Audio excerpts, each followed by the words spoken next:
السلام علیکم ورحمۃ اللہ وبرکاتہ۔ الحمدللہ والصلاة والسلام علی رسول اللہ۔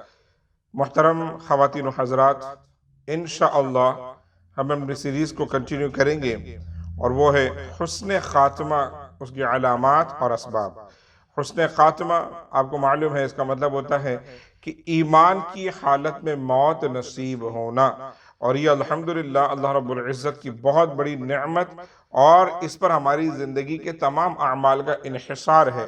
All of them are completely dependent on our departure from this world۔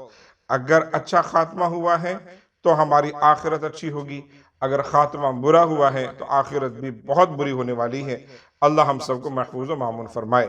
آج سے ہم آغاز کریں گے حسن خاتمے کی علامات، نشانیاں۔ ایسی کیا نشانیاں جس سے ہم یہ اندازہ کر سکیں کہ یہ خاتمہ بڑا اچھا ہوا ہے، یہ موت بڑی اچھی ہوئی ہے؟ اور وہ ہے، سب سے پہلی نشانی ہے کسی نیکی پر خاتمہ ہونا۔ کسی انسان کا خاتمہ اور اس کی موت اس چیز پر ہو کہ وہ کوئی نیک عمل کر رہا ہو یا اس کے راستے میں ہو، تو اللہ رب العزت ایسے شخص کو جنت عطا فرماتا ہے، اور ایسے شخص کا خاتمہ بڑا اچھا مانا جاتا ہے۔ آ جائیں احادیث کریمہ سے انشاءاللہ الرحمن آغاز کرتے ہیں۔ حضور اکرم صلی اللہ علیہ وسلم نے ارشاد فرمایا، جب کسی بندے کے ساتھ اللہ رب العزت بھلائی کا ارادہ فرماتا ہے تو اللہ رب العزت فرماتا ہے اللہ اسے استعمال کر لیتا ہے۔ صحابہ کرام نے عرض کیا، یا رسول اللہ بندے کو کیسے استعمال فرماتا ہے؟ حضور پاک صلی اللہ علیہ وسلم ارشاد فرماتے ہیں، اللہ بندے کو استعمال اس طریقے سے فرماتا ہے کہ اسے کسی نیک عمل کی توفیق دیتا ہے، کسی نیکی کا دروازہ اس پر کھول دیتا ہے، اور وہ بندہ جب وہ نیکی کرنے لگتا ہے تو اللہ اسے موت عطا فرماتا ہے۔ تو اس بندے کا خاتمہ موت پر ہوتا ہے جس سے اسے جنت ملتی ہے الحمدللہ۔ تو کسی نیک کام کرنے کے وقت میں انسان کا اگر خاتمہ ہو جائے تو وہ دراصل بڑا ہی اچھا خاتمہ ہے۔ نماز ایک نیکی ہے، اور انسان اگر نماز کی حالت میں چاہے قیام میں ہو، چاہے رکوع میں ہو، چاہے سجود میں ہو، چاہے قاعدہ اخیرہ میں ہو، اگر اس کا خاتمہ ہو جائے تو کیا پیاری موت ہے۔ اسی طریقے سے مسجد کے اندر بیٹھنا بھی موت ہے۔ اگر مان لو کہ بندہ مسجد کے اندر نماز نہ بھی پڑھ رہا ہو، فقط بیٹھا ہو، اپنے اذکار کر رہا ہو، نہ بھی کر رہا ہو، تو مسجد کے اندر کی موت اچھی موت ہے، کیونکہ وہ نیکی کے راستے میں ہے۔ اسی طریقے سے کسی بندے نے نیت کی ہے، میں نماز پڑھنے جا رہا ہوں، اور راستے میں اللہ رب العزت کی طرف سے اللہ رب العزت کی طرف سے اس کا بلاوا آ گیا اور وہ فوت ہو جائے، چاہے کسی بھی قسم کی موت ہو، میرے عزیز ساتھیوں، تو ایسا شخص بھی اچھے خاتمے پر مرتا ہے۔ میرے عزیز ساتھیوں، اسی طریقے سے ایک بہت بڑی نیکی ہے حج بیت اللہ۔ اگر انسان کا حج کے دوران، طواف کے دوران، احرام کی حالت میں، سعی کے دوران، وقوف عرفہ یا وقوف مزدلفہ میں کہیں پر بھی یہ جو 5-7 دنوں کے اندر جو پورے حج کے ایام ہیں، دراصل اس کا انتقال نیکی پر ہو رہا ہے۔ اسی طریقے سے بندے کا حج کے سفر کے دوران انتقال ہو جائے تو وہ بھی نیکی کے راستے میں مر رہا ہے، اور وہ ایک اچھا عمل ہے، حسن خاتمہ ہے۔ رسول پاک کے حوالے سے روایت ہے، حضور فرماتے ہیں، یبعث کل عبد علی ما مات علیہ، ہر بندہ اس دنیا میں جس نیکی پر مرتا ہے کل بروز قیامت وہی نیک کام کرتا ہوا اٹھایا جائے گا۔ اللہ اکبر۔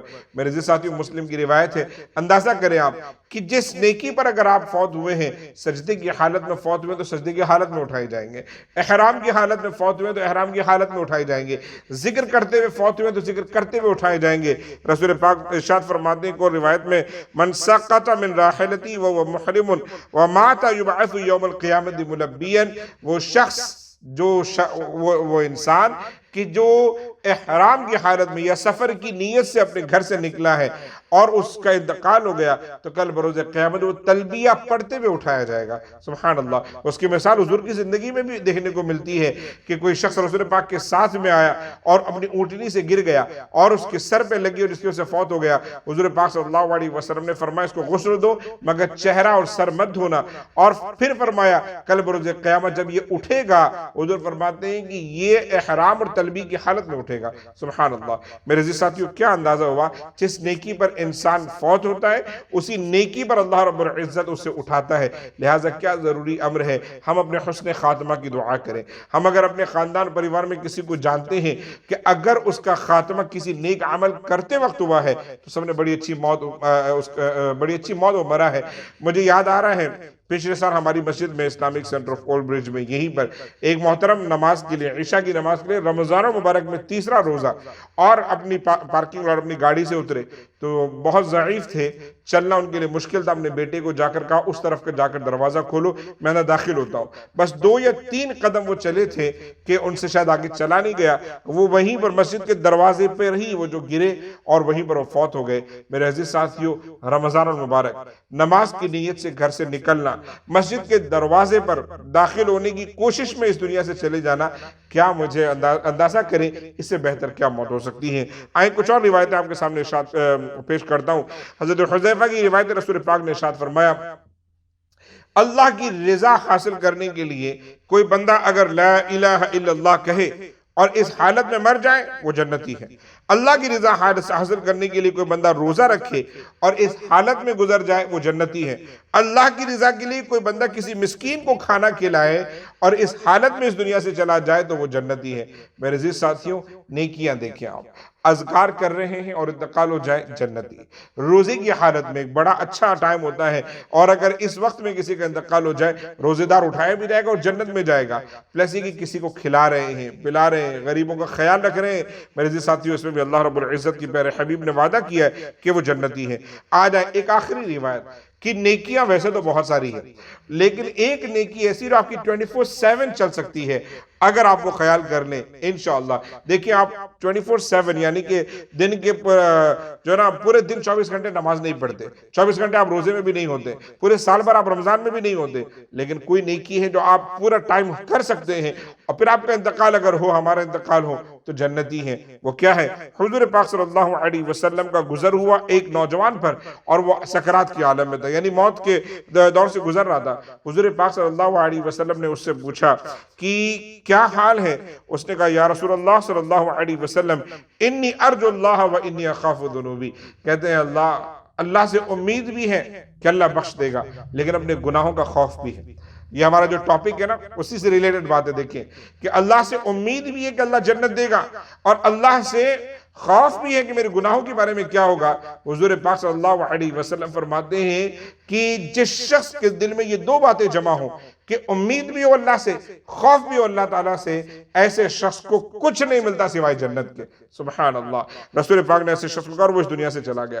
میرے عزیز ساتھیوں، وہ صحابی ہوں گے یقیناً کہ رسول پاک صلی اللہ علیہ وسلم دیکھیں کسی سے اس طریقے کی بات کر رہے ہیں اور کیا فرما رہے ہیں، یہ 2 چیزیں ہمارے دل میں ہمیشہ ہونا چاہیے۔ ہمیشہ اپنی نیکیوں پر غرور نہ ہو، بلکہ اللہ کی رحمت سے امید ہو، اور اپنے گناہوں کو آپ ایزی نہ لیں، ہمیشہ ڈر ہو کہ میرے گناہ مجھے جہنم میں دھکیل سکتے ہیں۔ یہ دونوں چیزیں جب آپ کے دل میں ہوں گی اور ہمہ وقت ہوں گی، پھر آپ کو کبھی بھی موت آئے انشاءاللہ حسن خاتمے پر ہوگی۔